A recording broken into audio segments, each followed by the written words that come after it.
স্বাগত আজকের বাংলাদেশে। আপনাদের সঙ্গে আছি আমি জাহিদ হোসেন। মাটি, মানুষ, সাগর আর আকাশের নিরাপত্তায় সদা প্রস্তুত আমাদের সেনা, নৌ ও বিমান বাহিনী।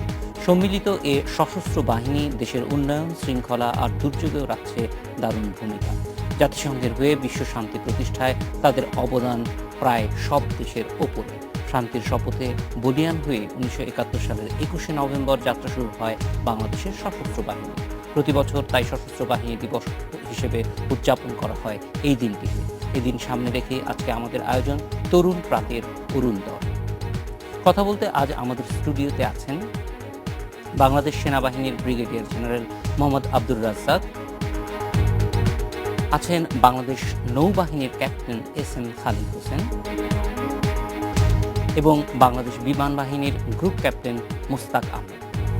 স্বাগত আপনাদের। আমরা জানি যে আগামীকালকে সশস্ত্র বাহিনী দিবস উদযাপন করা হবে এবং সেই উদযাপন নিয়ে আপনারা ব্যস্ততার মধ্যেও এসেছেন তার কারণ হচ্ছে যে এই দিবসটি আপনাদের জন্য একটা ভিন্ন মাত্রা আছে, একটা ভিন্ন আবেগও আছে।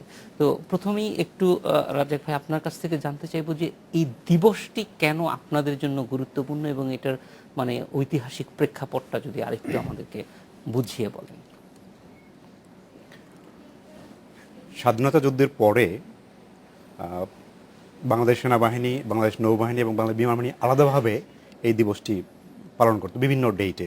ফর এক্সাম্পল, বাংলাদেশ সেনাবাহিনী করতো 25শে মার্চ, বাংলাদেশ নৌবাহিনী করতো 10ই ডিসেম্বর।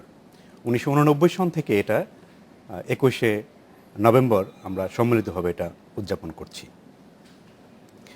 এই দিবসটি উদযাপন করার দুটো দিক আমি বলবো, আমি ইতিহাস বা অন্য দিকে যাচ্ছি না। একটা হলো আমরা কিছু সেট আনুষ্ঠানিকতা করি।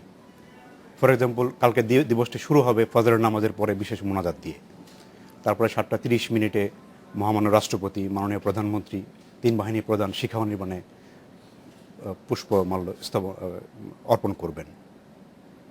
তারপরে দুপুরে প্রত্যেকটা ইউনিটে দরবার হবে, অধিনায়কগণ সেই দরবারে মহামান্য রাষ্ট্রপতি, মাননীয় প্রধানমন্ত্রী এবং বাহিনী প্রধানের বাণী পড়ে শোনাবেন। প্লাস এই দিবসের তাৎপর্য নবীন সৈনিকদের কাছে তুলে ধরবেন। এবং প্রত্যেকটা গ্যারিসনে আলাদাভাবে এলাকার গণ্যমান্য ব্যক্তি এবং সামরিক সদস্যদেরকে নিয়ে এটা পালন করবেন। আর ঢাকাতে সেনাকুঞ্জে আপনারা জানেন যেটা সম্মিলিতভাবে এটা পালন করা হবে। এগুলো হলো আনুষ্ঠানিকতা। আর ভেতরের যে তাৎপর্যটা, যে আমরা 1971 সনের এই 21শে নভেম্বরে সম্মিলিতভাবে আমাদের যে অকুপেশন ফোর্স ছিল, পাকিস্তানি অকুপেশন ফোর্স, তাদের বিরুদ্ধে সম্মিলিত আক্রমণ চালিয়ে আমরা যে 16 ডিসেম্বর যে স্বাধীনতা অর্জন করেছি, এটাকে চিন্তা, চেতনা, মননে ধারণ করে সামনের দিকে এগিয়ে যাওয়ার জন্য আমাদের যে নবীন যারা সদস্য আসেন আমাদের সশস্ত্র বাহিনীতে, তাদেরকে উদ্দীপ্ত করা এবং আমরা যারা আছি পুরনো, আমাদেরকে নতুনভাবে উদ্দীপ্ত করা এই দিনের তাৎপর্য। খালিদ ভাই, আপনার কাছ থেকে জানতে চাইব, এই যে উদ্দীপ্ত করা নতুনদের, সেক্ষেত্রে মানে কোন বিষয়গুলি আপনারা তুলে ধরেন নতুনদের সামনে, যেন তারা এই জিনিসগুলোকে সামনে নিয়ে এগিয়ে যেতে পারে? ধন্যবাদ।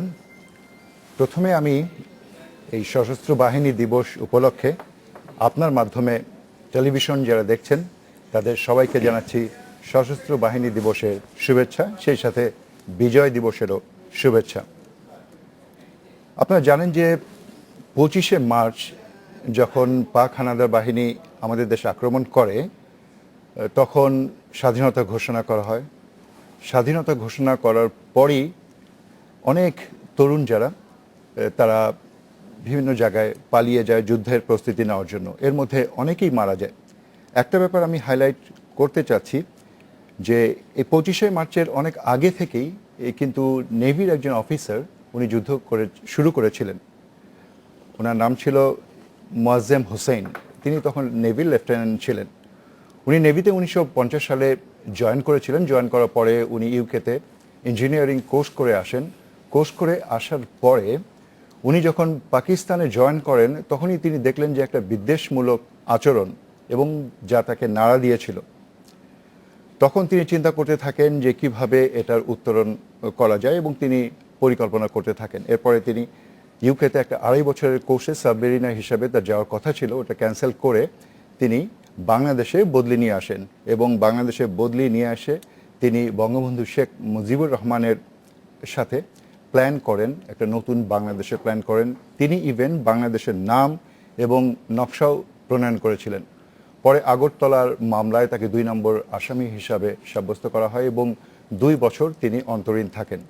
1969 সালে উনি জেল থেকে মুক্তি পান এবং পরবর্তীতে আলটিমেটলি তাকে সেনাবাহিনী থেকে অব্যাহতি দেওয়া হয়। যখন যুদ্ধ শুরু হয় 25শে মার্চ, হানাদার বাহিনী 26শে মার্চ সকাল 6টার সময় তার বাসায় এসে তাকে নৃশংসভাবে 5টি গুলি করে তাকে মেরে ফেলে এবং শুধু তাকে মেরেই ক্ষান্ত হয়নি, তার লাশটা জিপের পিছনে করে নিয়ে টেনে হিচড়ে ক্যান্টনমেন্টে নিয়ে যায়। ওনার যে অবদান তা আমরা শ্রদ্ধা ভরে আজকে স্মরণ করছি। আমি জানি যে ওনার মিসেস বেগম কোহিনুর মোয়াজ্জেম উনি টিভি দেখছেন, কারণ আমি ওনাকে বলে আসছি 1912 সালে তাকে মরণোত্তর 2012 সালে তাকে মরণোত্তর স্বাধীনতা পুরস্কার দেওয়া হয় এবং সেই মহিষী নারী সেই পুরস্কারের সমস্ত অর্থ এটা ডাবল করে নৌবাহিনীকে দিয়েছেন। সেটা হলো যারা ছাত্রছাত্রী তাদেরকে স্টাইপেন্ড দেওয়ার জন্য। আমি আজকে শ্রদ্ধা ভরে তাদেরকে স্মরণ করছি। 21শে নভেম্বরের যে তাৎপর্য সেটা হলো, আপনারা জানেন যে প্রথমে গেরিলা যুদ্ধ শুরু হয়েছিল, যে যার অবস্থানে থেকে যুদ্ধ শুরু করেছে এবং আপনারা এটাও জানেন যে গেরিলা যুদ্ধে আউটকাম পেতে হলে অনেক সময় প্রয়োজন। আপনারা দেখেছেন মালয়েশিয়া, সিরিয়া এবং আফ্রিকার যে সমস্ত দেশে গেরিলা যুদ্ধ শুরু হচ্ছে তার রেজাল্ট অনেক দেরিতে আসে, কেননা একটা সুসংঘবদ্ধ বাহিনীর বিরুদ্ধে যুদ্ধ করতে হলে কিছু ট্যাকটিক্স, কিছু স্ট্র্যাটেজি এবং কমান্ড কন্ট্রোলের অধীনে যুদ্ধ করতে হয়। প্রথম দিকে সবাই যার যার অবস্থানে যুদ্ধ করেছিল, কিন্তু যতই সময় গড়িয়ে যায় তখন সবাই আস্তে আস্তে অর্গানাইজ হতে থাকে। সেনা, নৌ এবং বিমান বাহিনীর বিভিন্ন সদস্য সাধারণ মানুষের সাথে মিলে পরে আরও অর্গানাইজ হয় এবং 21শে নভেম্বরের পর থেকে ইউনিফাইড কমান্ডের অধীনে একটা স্ট্র্যাটেজি নিয়ে সুপরিকল্পিতভাবে যুদ্ধ শুরু করা হয় এবং যেটার জন্য আমরা অনেক তাড়াতাড়ি স্বাধীনতা পেয়েছিলাম। সেই যে 21শে নভেম্বরের চেতনা, সেটাকে নিয়ে আমরা এখন বুঝতে পারছি যে বাংলাদেশের যে কোনো ভবিষ্যতে আমাদের দেশে যদি যুদ্ধ লাগে অথবা যে কোনো পরিস্থিতি হয়, আমাদের মোকাবেলা করতে হবে সেটা হলো সাধারণ মানুষকে নিয়ে।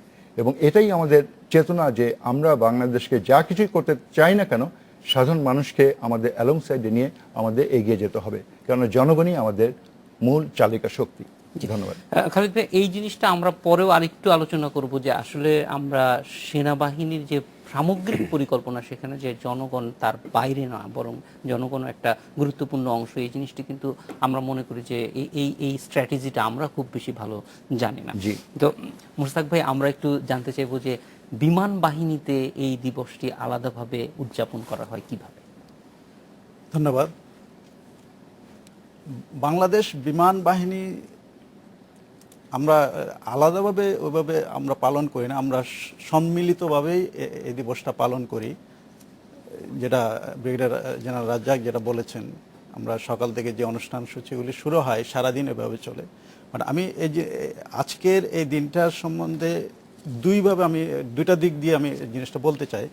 একটা হলো, আমাদের মহান স্বাধীনতা যুদ্ধ যখন শুরু হয় তখন যারা তৎকালীন পাকিস্তান সেনা নৌ বিমান বাহিনীতে কর্মরত ছিলেন বাঙালি সদস্য, তারা মানে অনিশ্চিত একটা ভবিষ্যৎ যেন তাদের নিজস্ব পজিশন থেকে ডিফ্যাক্টো হয়ে যে আমাদের মুক্তিযুদ্ধে অংশগ্রহণ করেছিল, মুক্তিযুদ্ধে অংশগ্রহণ করেছিল আমাদের জনগণের সাথে কাঁধে কাঁধ মিলিয়ে একসাথে এক কাতারে যুদ্ধ করেছে। এই যে এখানে একটা ঐক্যবদ্ধ প্রচেষ্টা নিয়ে আমরা আমাদের স্বাধীনতা যুদ্ধ শুরু করেছিলাম, যেখানে সেনা নৌ বিমান বাহিনী এবং জনগণ একসাথে ছিল। এটা একটা দিক। আর এখন আমরা যেভাবে পালন করছি স্বাধীনতা যে সশস্ত্র বাহিনী দিবস, আপনি দেখবেন আমাদের পুরো অনুষ্ঠান সূচিটা এমনভাবে সাজানো যে সারা বাংলাদেশে যত ক্যান্টনমেন্ট আছে, যত নৌবাহিনীর ঘাঁটি আছে, বিমান বাহিনীর ঘাঁটি আছে, সবগুলি ঘাঁটিতে আমরা সাধারণ জনগণকে আমরা সম্পৃক্ত করার জন্য অনুষ্ঠান সূচি করে থাকি। যেখানে আপনি সেনাগঞ্জেরটা একদম বড় একটা এক্সাম্পল, যেখানে দেখবেন সর্বস্তরের সব পেশার মানুষরা এসে একটা মিলন মেলায় পরিণত হচ্ছে, যেটা দিয়ে আমরা ওই অনুভবটাই নিয়ে আসছি যে আমরা স্বাধীনতা যুদ্ধ করেছি ঐক্যবদ্ধভাবে। আমরা এখন ঐক্যবদ্ধ আছি এই স্বাধীনতাকে রক্ষা করার জন্য, আমরা ঐক্যবদ্ধ থাকব। এইভাবেই কিন্তু আমরা এই দিবসটাকে তাৎপর্যমণ্ডিত করে তুলছি, এভাবে আমরা এই দিবসটা পালন করছি এই আশা নিয়েই। এই দিবসে যেমন খালিদ ভাই বলছিলেন যে মুক্তিযুদ্ধের সময় বা পরবর্তী সময়ে যে বিমান বাহিনীর অবদান, সেইটি নিয়ে কি আপনাদের কোনো আলোচনা হয় বা দরবারে কোনো ধরনের আলোচনা হয় কিনা?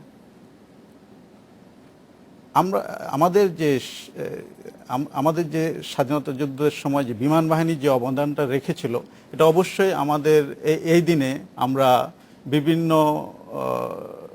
বিভিন্ন পর্যায়ে এটা আলোচনা হয়।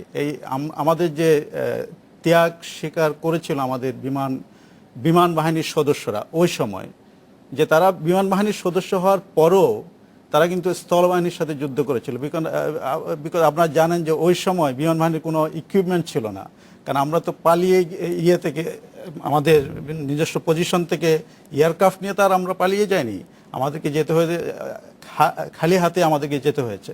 তো আমরা ওই সময় যারা বিমান বাহিনীর সদস্যরা ছিলেন তারা স্থলবাহিনীর সাথে একসাথে যুদ্ধ করেছে। তারপরে তাদের মধ্যে একটা ইচ্ছা ছিল, যে সবসময় একটা ইচ্ছা ছিল যে আমাদের মুক্তি বাহিনী, আমাদের যারা যুদ্ধ করছে তাদেরকে দখলদার বাহিনী, পাকিস্তান বাহিনী তো আকাশ থেকে আক্রমণ করছে, সেটা প্রোটেক্ট করার মতো কোনো ক্যাপাবিলিটি আমাদের মুক্তিযোদ্ধাদের ছিল না। এখন আমাদের বিমান বাহিনীর সদস্যরা মনে করতো আমরা যদি দখলদার বাহিনীকে আকাশ থেকে আক্রমণ করতে পারি তাহলে আমাদের মুক্তি সংগ্রাম অনেকটা ত্বরান্বিত হবে। সেই প্রেক্ষিত থেকে আমাদের তখন জ্যেষ্ঠ যারা কর্মকর্তারা ছিলেন তারা সবাই মিলে একটা বিমান বাহিনীর স্বপ্ন দেখেছিল। সেই স্বপ্নটা বাস্তবায়ন করতে করতে আমাদের সময় লেগেছিল সেপ্টেম্বর মাস পর্যন্ত। সেই সেপ্টেম্বরে এসে আমাদের ছোট্ট একটা বিমান বাহিনী হয়েছিল আমাদের ভারতীয় বিমান বাহিনীর সহায়তায়, যেখানে আমরা 3টা বেসামরিক বিমান পেয়েছিলাম। আপনারা জানেন, একটা হলো অটার বিমান ছিল, যেটাকে আমরা ইম্প্রোভাইজ করে ফাইটার বিমানে ইম্প্রোভাইজ করে করা হয়েছিল, চেঞ্জ করা হয়েছিল। আরেকটা ডাকোটা বিমান ছিল, যেটা ট্রান্সপোর্ট